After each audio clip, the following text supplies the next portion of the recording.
हाय सांग मैंने मु आज नहीं आसी गोटे मिनी ब्लॉग एई बात्या आसुची दाना विषय रे। तो दाना तो आसुची आमको दाना मिलिबो कि नाही आगो को सेति मु सजग रही कि मो पाख स्टोर दुकान लो पिउसी मोर जाइकी सब ग्रोसरी जिनस आ सुखिला खाद्य नहीं आसी घर संग्रह करके रखी देछि। एठी सब कोन कोन आनिछि आपण मानकु मु शेयर करछु देखंतु।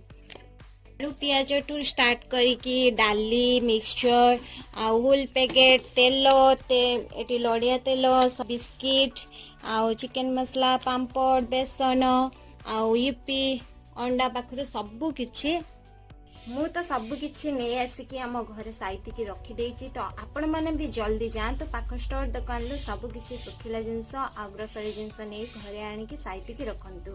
बात्यारे कौन किछि हबो आमे तो जानिने तो आगुआ सजग रही जिबा उचित। तो मु तो सजग रही आपण माने भी रुहंतु।